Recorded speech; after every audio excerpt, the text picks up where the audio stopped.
चलिए भाई साहब, अब लास्ट पार्ट हमारा चालू हो रहा है। बेसिकली अब स्पोर्ट्स, लैंग्वेजेस, है ना, स्पोर्ट्स के बारे में थोड़ी बहुत चीजें, लैंग्वेजेस, अवार्ड्स, है ना, इन सब के बारे में थोड़ी बहुत चीजें अब हमको क्या करनी है, डिस्कस करनी है, जो आपके जनरल नॉलेज पर्पस के लिए क्या है, काफी काम की है।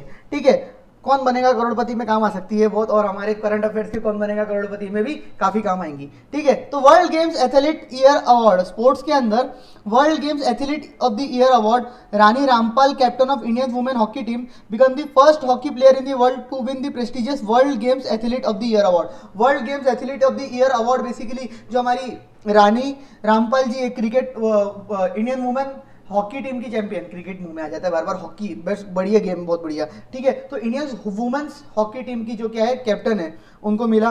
The world games announce winner on 21 January 2020। Paper में पूछ सकते हैं, after a 20-day voting process by the sport lovers around the world, this award is given for the outstanding performance, social concern, good behaviour, people across the world select the winner through voting. भाई यहाँ पे voting के through क्या करा जाता है, winner select करा जाता है, पूरे वर्ल्ड से वोटिंग्स होती है और उसके थ्रू। बहुत बड़ी बात है, बहुत बढ़िया, बहुत बड़ी चीज़ है हमारे कंट्री के लिए, पेपर में बिल्कुल ये पूछी जा सकती है।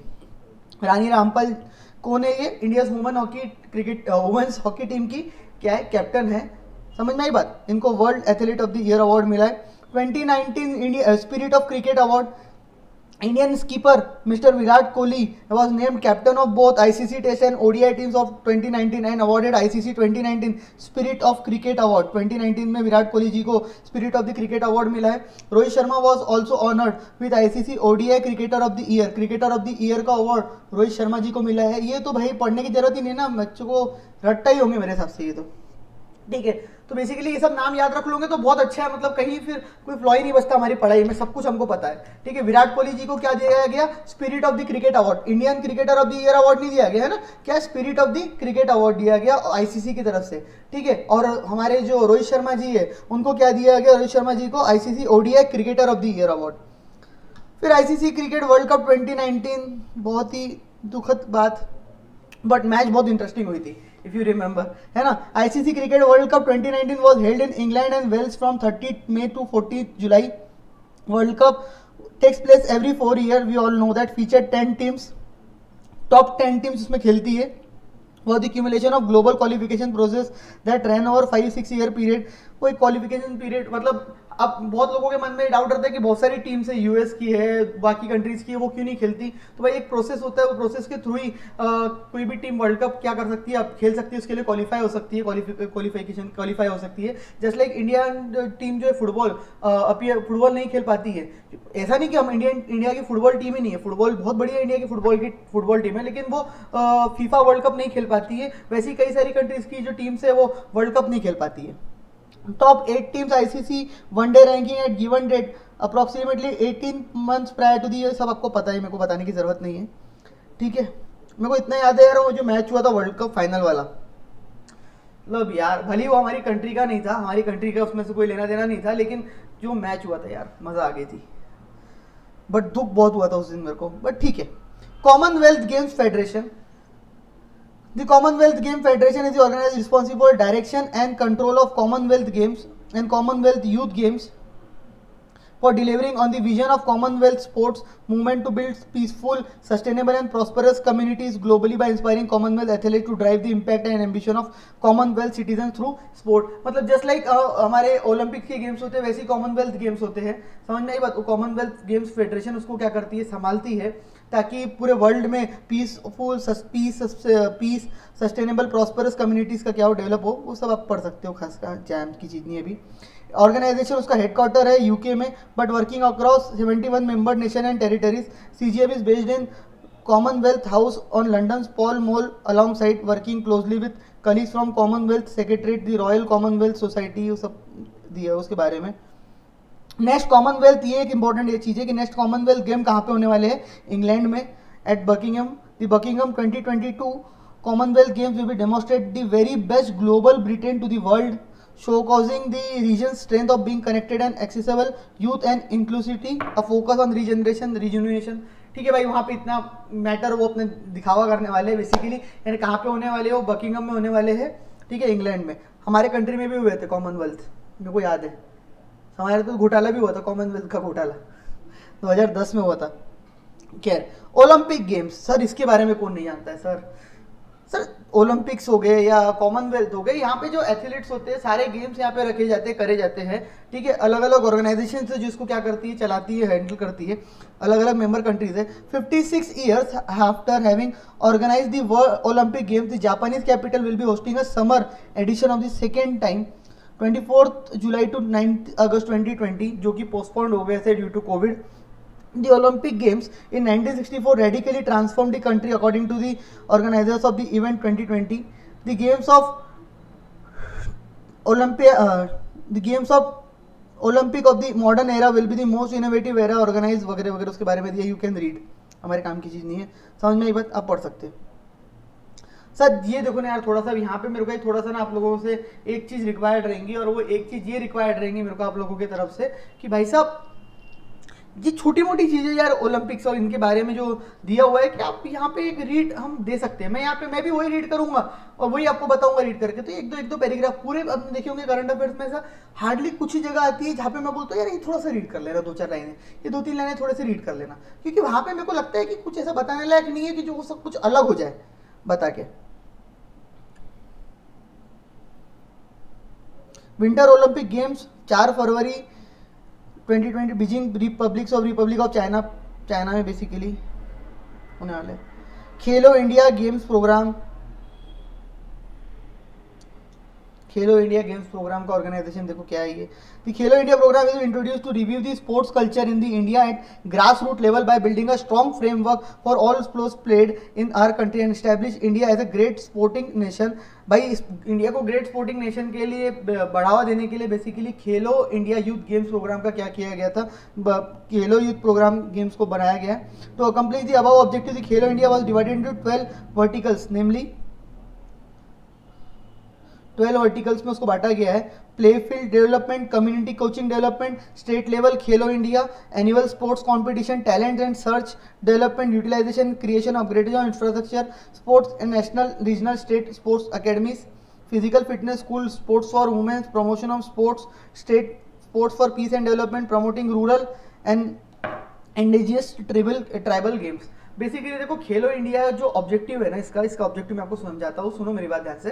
कैसा है कि इंडिया जो है, आप लोगों ने देखे होंगे कि इंडिया में क्रिकेट खेलने वाले बहुत लोग हैं, यानी क्रिकेट के अलावा लेकिन जो बाकी गेम्स है उसको प्रमोट ही नहीं किया जाता है ज़्यादा हद तक, ना गवर्नमेंट के थ्रू अभी करना चालू किए गवर्नमेंट ने, ना लोगों के थ्रू। बहुत ही गलत बात है। आप देखते हो फिर ओलंपिक गेम्स जब होते हैं, ओलंपिक गेम्स होते हैं, बाकी गेम्स होते हैं जब, उसके अंदर हमारी कंट्री का नाम, हमारी कंट्री के जो मेडल्स रहते हैं, gold medal, as compare to other countries वो काफ़ी कम रहते हैं। और हम बोलते हैं यार हमारी कंट्री के एथलीट्स को क्या मिल रहा है, नहीं गोल्ड मिल रहा है, कोई प्रॉपर गोल्ड नहीं ला रहा है, बट हम ये नहीं देखते कि उनकी कंडीशन किस कंडीशन में वो वहाँ तक भी पहुँचे। ऐसे कई सारे एथलीट्स हैं जिनको मौका ही नहीं मिला, मौका ही नहीं मिलता, अपने पैसे से वो खेलने जाते हैं। वो मूवीज़ जब आई तब हमको चीज़ें समझ में आना चालू हुई, जब लोगों ने इसके ऊपर मूवीज़ बनाना चालू करे कि किस तरीके से वो खुद से पैसा खर्चा करके खुद से अपने आप को बना के आगे बढ़ते हैं। तो इसीलिए गवर्नमेंट ने ये सब चीज़ों को बढ़ावा देने के लिए अब सारे गेम्स को, ये खेलो इंडिया प्रोग्राम्स को क्या किया है, लॉन्च किया है। 12 अलग अलग वर्टिकल फील्ड्स इसके अंदर, 12 अलग अलग चीज़ों के ऊपर वो लोग काम करेंगे। Field play development, coaching development, state खेलो इंडिया, एनुअल स्पोर्ट्स कंपटीशन, ये सब चीज़ों के ऊपर, एक एक चीज़ों के ऊपर ध्यान देके वो इंडिया का जो स्पोर्ट्स कल्चर, इंडिया के जो गेम्स या एथलीट्स है उनको डेवलप करेंगे। Kapil Dev to be first chancellor of Rai sports university. Rai sports university Haryana government ने अपॉइंट किया cricketer legend Kapil Dev ji first chancellor, जो कि 1983 में हमारे लिए वर्ल्ड कप जीते थे। Haryana sports minister Anil Vij approve the proposal to upgrade sports university. Sonipat में जो है PV Sindhu won gold at the 2019 BWF world championship. BWF world championship में पीवी सिंधु जी को क्या मिला था, गोल्ड मिला था। ये एक चीज़ आपको यहाँ पे याद रखने वाली है, यानी इसमें आपको डायरेक्ट क्वेश्चन इसमें बन सकते हैं। डायरेक्ट क्वेश्चन क्या बनेंगे, who is the first chancellor of Rai sports university. तो Kapil Dev ji the first chancellor of Rai sports university. दूसरा आपको पूछ सकते हैं कि BWF स्पोर्ट्स चैंपियनशिप में किसने गोल्ड क्या किया था, हासिल किया था, पीवी सिंधु जी ने क्या किया था, हासिल किया था। ज़्यादा तो मैं स्पोर्ट्स में, मतलब मेरा इंटरेस्ट बहुत कम है काफ़ी, अगर मैं आपको बोलूँ तो स्पोर्ट्स के मैटर में। सबका एक अपना अपना इंटरेस्ट लेवल रहता है। मेरा पॉलिटिक्स में ज़्यादा इंटरेस्ट है एज़ कम्पेयर टू स्पोर्ट्स। बस देखता हूँ, खेलता हूँ थोड़ा बहुत, कुछ कुछ ही स्पोर्ट्स काफ़ी पसंद है, बट ठीक है। Languages and national symbols. अब लैंग्वेजेस की बातें करेंगे और नेशनल सिम्बॉल्स, क्योंकि लैंग्वेज की अगर बात आ जाती है तो बच्चे या लोग बस एक ही लैंग्वेज उनकी आंखों के सामने आती है, इंग्लिश इंग्लिश इंग्लिश इंग्लिश। और कोई भी बंदे को अगर हमको देखना है कि भाई ये टैलेंटेड है या नहीं है, तो उसको हम काय के ऊपर मेजर करते हैं, इंग्लिश बोलनी आती है या नहीं आती है, या कहीं पे किसी को अपनी बात को मतलब गलत बात को भी सही साबित करना है तो वो इंग्लिश में उसमें क्या हो जाता है, शुरू हो जाता है बोलना। बट ठीक है, मतलब इंग्लिश को हमने इतनी ऊपर इज्जत देके रखी है, बट अगर आपको मैं बताऊं तो टुडे 7,111 लैंग्वेजेस बोली जाती है वर्ल्ड के अंदर। Interestingly just 23 languages account for है more than half of the world population. भाई 23 लैंग्वेजेस जो हाफ ऑफ द पॉपुलेशन क्या करती है, बोलती है, इतनी सारी लैंग्वेजेस होने के बावजूद भी। यानी हम English is one of just one language इतनी लैंग्वेजेस में। यानी अगर ये बात है, अब मैं देखता हूँ ये पॉइंट मेरे को बहुत बुरे लगता है कि हम इंडिया में रहते हैं, मैं बोलता हूँ शायद कुछ बच्चों को गलत लगे, हम इंडिया में रहते हैं और हमारे कंट्री के लोगों को, मेरे से बच्चे बात करते हैं उनको हिंदी नहीं आती है, मैं जानबूझ के उनसे हिंदी में बात करता हूँ ऑलवेज। मैं तो बोल देता मेरे को नहीं आती इंग्लिश भाई, मान ले, ऐसी चार्टेड अकाउंटेंट की डिग्री उठा के लेके आ गया, ऐसी कंपनी सेक्रेटरीशिप कोर्स कर लिया, नहीं आती हमको, हम तो घमंड से हिंदी बोलते हैं। प्रमोट करो ना अपनी लैंग्वेज को, चाइना जाओ, जापान जाओ, रशिया जाओ, वहाँ आगे जाके देखो इंग्लिश बोलते हैं क्या वो लोग, नहीं बोलते, हिंदी को ही प्रमोट करते हैं वो लोग वहाँ पे, सॉरी माय मिस्टेक, अपनी लोकल लैंग्वेज को ही प्रमोट करते हैं वहाँ पे वो लोग। और मैं बताऊँ ना, आधी प्रॉब्लम हमारे एजुकेशन सिस्टम की इंग्लिश है, आधे टाइम तो सिर्फ कन्वर्शन पे दिमाग आता है, बस कि हिंदी को इंग्लिश को हिंदी में कन्वर्ट करना है, यही बच्चे को पढ़ाई है, मीनिंग उसके पीछे का वो चीज़ पहले तो उसको कन्वर्ट करता है आदमी अपने दिमाग में, तो समझने की तो बात की बात है। तो खैर ये सब बात करके कोई फायदा नहीं है अभी, लेकिन स्टिल तो languages in India, official language और languages of state, article number 345 of constitution of India, subject to the provisions of article 346 and 347, legislature of state may be by law adopt any one or more language in this use in the state, or Hindi as the language और languages to be use for all any of the official language of the state. State अपनी एक language को क्या कर सकता है, use कर सकता है, या हिंदी को यूज कर सकता है, provided until the legislature of the state otherwise provide by law, English language shall continue to be used for those official purpose within the state for which it has been used immediately before the commencement of constitution. भाई English language हम continue रखेंगे, मैं तो बोलता हूँ यार ये चीज़ को चेंज कर देना चाहिए उठा के, बट ठीक है। Language for the time being authorized for use in union for official purpose, official language for communication between one state and another and between state and the union, provided if two or more states are agree that Hindi language should be official language or communication between such states, the language must be such communication। भाई दो और more states अगर how बोलती है तभी वो communication के लिए हिंदी लैंग्वेज क्या कर सकते हैं, यूज कर सकते हैं।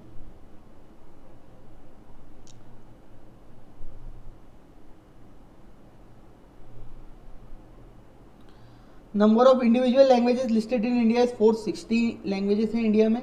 Of this 447 are living and 13 are existent. Of the living languages 419 are indigenous and 28 are non indigenous. Furthermore, 64 are institutional, 119 developing and vigorous trouble, and 14 are dying. Hindi is one of the main language of India and spoken by around 40% of the Indian population. It is a main language of India and कितने percent लोग इसमें बात करते हैं India में, 40% लोग। It belongs to Indo-Aryan branch of Indo-European language family. It is a native language for most of the people living in Hindi belt for North India, Uttar Pradesh, Uttarakhand, यहाँ सब बोला जाता है। Languages in use, International Mother Language Day celebrated across the globe on 21st of February। ये सब UNESCO हमको पता है, आप पढ़ सकते हो। Theme for 2020 languages without, the central theme for international mother language day is languages without border. According to UNESCO, local cross border language can promote peaceful dialogue and help to preserve indigenous heritage. बिल्कुल सही बात है। Importance of India, India celebrated cultural heritage under the unity in diversity principle. India has 22 officially recognized languages, 1635 rationalized mother tongues, 234 identifiable mother tongues according to census 2001। कितनी बड़ी बात है भाई, तो समझ ही रहे होंगे ना तीसरे तो लाइन से। नेशनल हिंदी दिवस, हाँ ये पेपर में पूछा जा सकता है भाऊ। नेशनल हिंदी दिवस मनाया जाता है 14 सितंबर को, और उसके आसपास वो जो वीक होता है पर्टिकुलरली, वो वीक में जनरली सारे काम हिंदी में ही होते हैं, उसको प्रमोट करने के लिए आप पढ़ सकते हो। नेशनल सिंबल, अब वो सब नॉर्मल चीज़ें आप पढ़ सकते हो उसमें। National symbols are intrinsic to the Indian identity heritage. वो क्या क्या है? सबसे पहले हमारा नेशनल फ्लैग, सल्यूट करने वाली बात, इंडिया का नेशनल फ्लैग है सेफ्रॉन वाइट एंड ग्रीन, हम सबको पता है इसके बारे में। ट्राई कलर, डीप सेफ्रॉन केसरिया जिसको हम बोलते हैं, white in the middle, dark green in the bottom, in equal proportion the ratio white of the flag और length of its 2 to 3 in the ratio of width of the flag to its length is 2 to 3. The center of the wide band is a navy blue wheel having 24 spokes which represent the चक्रा। आप पढ़ सकते हो ये सब, ये school में जब हम पढ़ते थे ना तब पढ़ाई जाती थी। अभी इसके बारे में हम क्या बोले? नेशनल करेंसी सिंबल चेंज हो गया, आज भी कुछ लोग रुपीज़ लिखते हैं, पता नहीं उनको शायद पता नहीं है कि रुपीज़ अब सिंबल चेंज हो गया, क्या हो गया, इस तरीके का हो गया। ठीक है, तो ये रुपीज़ का सिंबल है, इसको मैं भी गलत बना दिया। क्या है, रेगुलर में अपन को बनाने की आदत यही हो गई, यही बनाते हैं हम लोग भी। तो ये क्या है? रुपीज़ का सिंबल है। State emblem, the state emblem is an adoption from Sarnath lion capital of Ashoka. State emblem है हमारा। पहले ये बेसिकली 4 लायंस होते थे, एक के पीछे एक, मतलब एक के बैक में इस तरीके से वो शो होते थे। ठीक है।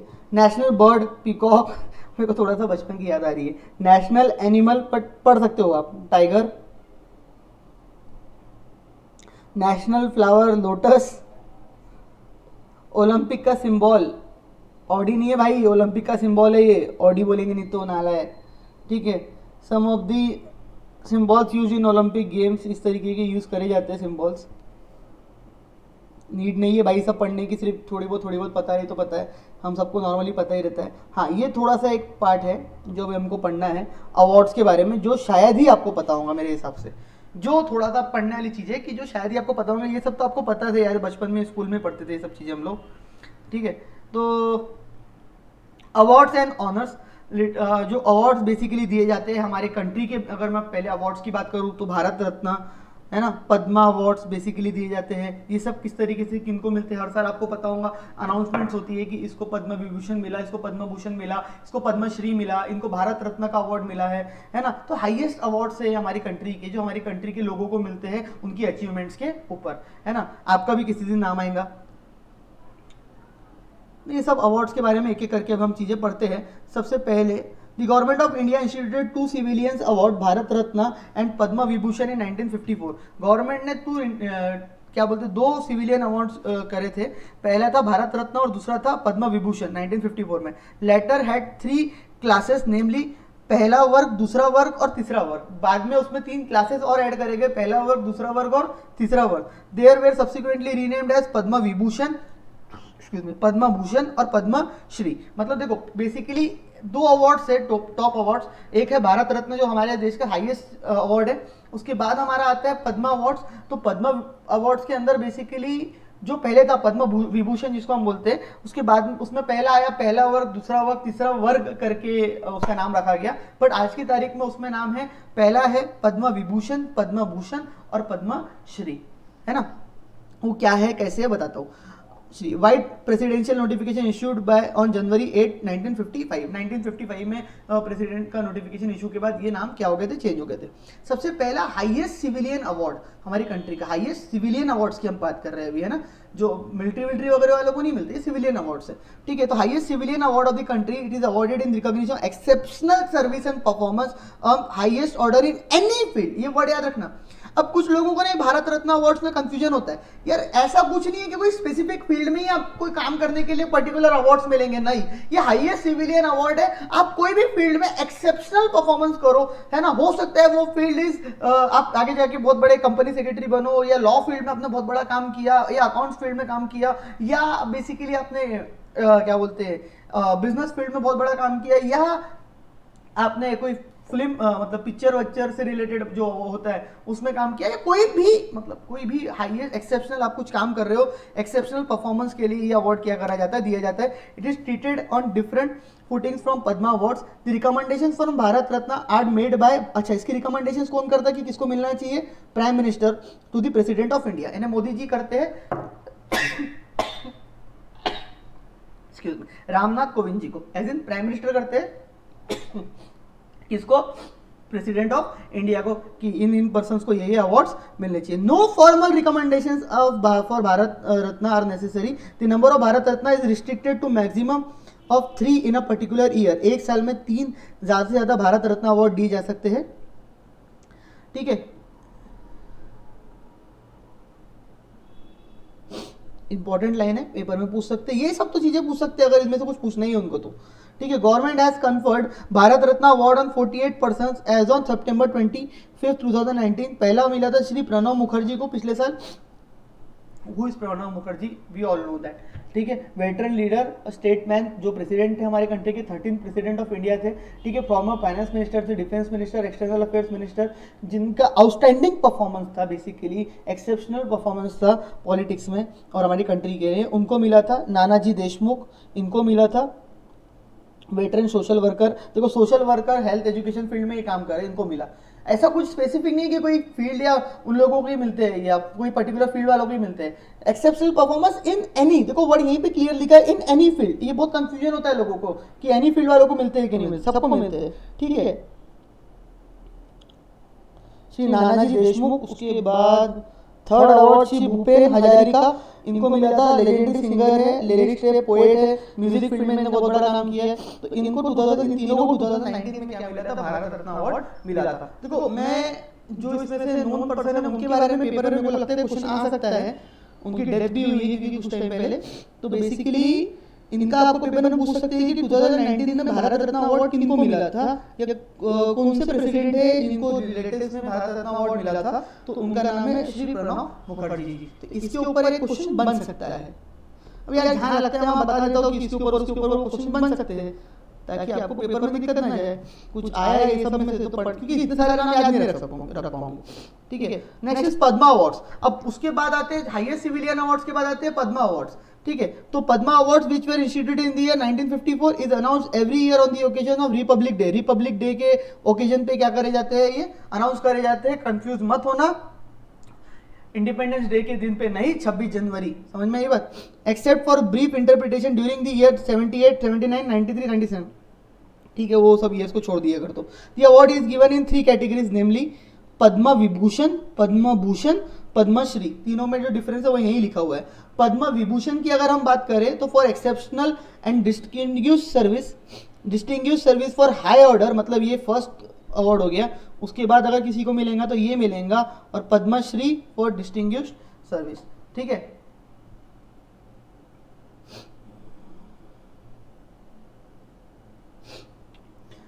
ठीक है. तो सबसे बेस्ट अवार्ड की अगर हम बात करें तो सबसे बेस्ट अवार्ड कौन सा होता है? भारत रत्न. उसके बाद पद्मा विभूषण फर्स्ट नंबर, उसके बाद पद्म भूषण, उसके बाद पद्मश्री. मतलब अगर कोई मतलब नॉर्मल बंदा है, सबसे पहला ये नॉर्मल अवार्ड जो होता है, सबसे पहला अवार्ड किसी को मिल सकता है तो डिस्टिंग्विश सर्विस के लिए Padmashri.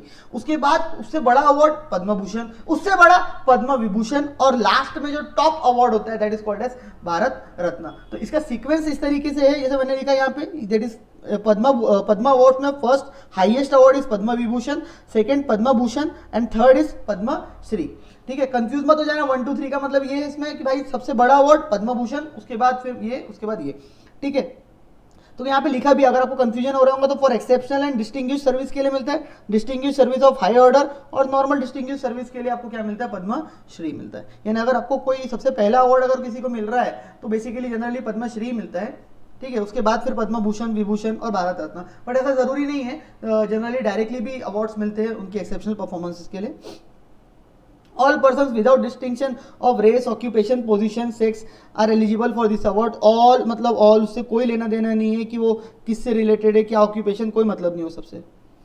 However, government servant including those working with PSUs except doctors, scientists are not eligible for this award. हाँ, ये लोगों के एलिजिबल नहीं है ये अवार्ड्स के लिए. The award seeks to recognize works of distinction and given distinguished and exceptional achievement service in all field and activities and disciplines. ठीक है, डिसिप्लिन्स, ये सब चीज़ें हैं. अब टोटल भारत रत्न जो अवार्ड्स है समरी जो दी हुई है हमारे को, वो आज तक 48 है. पद्म विभूषण 314 है, पद्म भूषण 1271 है और पद्मश्री 13123 है. मतलब ये बहुत लोगों को मिलता है, ये उनसे कम लोगों को मिलता है, ये चुनिंदा लोगों को मिलता है और ये बहुत ही चुनिंदा लोगों को मिलता है. समझ में आई बात। तो ये तो हमने अभी थोड़ी देर पहले डिस्कस करे कि साल के सिर्फ 3 ही अवार्ड जो भारत रत्न के लिए क्या करे जाते हैं, नॉमिनेट करे जाते हैं।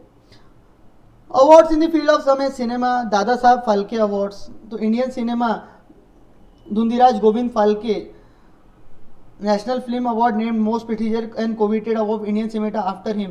He is the man who was the first Indian feature film Raja Harishchandra in 1913. Popularly Dada Saheb Phalke सबसे पहले जो काम किए थे उनने उसमें फिल्म में, ठीक है, वो सब चीज़ें उसके अंदर है, आप पढ़ सकते हैं।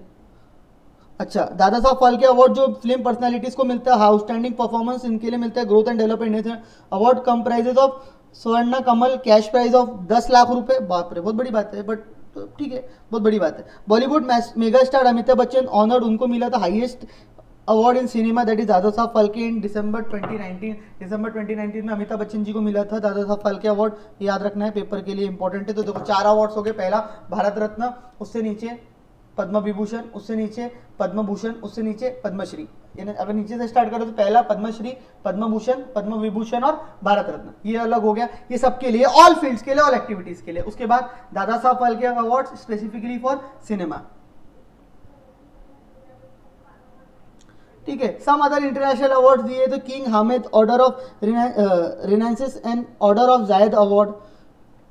ये अलग अलग जो प्राइम मिनिस्टर, ये बेसिकली अवार्ड के बारे में इसलिए डिस्कशन है क्योंकि ये crown prince Sheikh Mohammed bin Zayed Al Nahyan ने ऑनर किया था, प्राइम मिनिस्टर नरेंद्र मोदी जी को दिया था ये अवार्ड, इसीलिए यहाँ पे लिखा है। Order of saint Andrew award, order of saint Andrew the apostle is awarded to prominent statesman, public figure, those working in the field of science, culture, exceptional services promoting के लिए इनको मिलता है, कुछ हमारे काम की चीज़ नहीं है। अलग अलग दिए भाई, इंटरनेशनल अवार्ड याद नहीं रखना है, नेशनल अवार्ड भी याद रख लोगे तो बहुत है। हाँ, ये जो अवार्ड है स्पेसिफिकली ये मैं बोलूंगा याद रखने के लिए क्योंकि ये बहुत बड़ा अवार्ड है जो हमारे कंट्री के प्राइम मिनिस्टर को मिला था, नरेंद्र मोदी जी को, इसीलिए थोड़ा सा इंपॉर्टेंट है, अदरवाइज तो बाकी खास इंपॉर्टेंट नहीं है। Order of distinguish rule of Nishan Izzuddeen, prime minister Narendra Modi conferred with the Maldives highest honour. देखो मालदीव्स के हाईएस्ट ऑनर अवार्ड से उनको सम्मानित करा गया इन 2019 में, बड़ी बात है यार, मोदी जी की बात ही अलग है, क्या बोलूं। Global goal keeper award, prime minister Narendra Modi conferred the goal keeper award by the bill and Melinda Gates foundation for the स्वच्छ भारत अभियान। इंपॉर्टेंट है ये भी कि स्वच्छ भारत अभियान के लिए Bill Gates and Melinda Gates के थ्रू उनको क्या मिला था, ये अवार्ड मिला था, global goal keeper award. International diplomacy जो हमने जैसे पढ़े थे हाउडी मोडी, वैसे एक हुआ था हमारे यहाँ पे नेशनल एक इवेंट हुआ था जनवरी में, बेसिकली जनवरी या फरवरी में हुआ था, ठीक है। वो बेसिकली हुआ था नमस्ते ट्रम्प करके, अहमदाबाद में हुआ था, ठीक है। सरदार वल्लभ भाई पटेल इंटरनेशनल स्टेडियम में हुआ था, वही तो मैं बोलूँ, मोटेरा क्रिकेट स्टेडियम में हुआ था, ठीक है। मोदी जी खुद उनको लेने गए थे, बहुत ज़्यादा सजाया वगैरह था। लोग बोलते कि क्यों करे, वहीं से कोरोना आया, लोगों को कौन समझाए भाई, ना ट्रम्प अकेले कोरोना नहीं लेके आए थे, कोरोना वैसे भी इंडिया में आने ही वाला था, बट ठीक है। अब वहाँ पे ये सारी चीज़ें हुई थी, ये memorandum of understanding of mental health, safety and medical products, letter of cooperation, ये सारी चीज़ें जो इंडिया साइड और यूएस साइड से क्या हुई थी, साइन हुई थी एग्रीमेंट्स। हाउडी मोडी इवेंट हम पढ़ चुके हैं।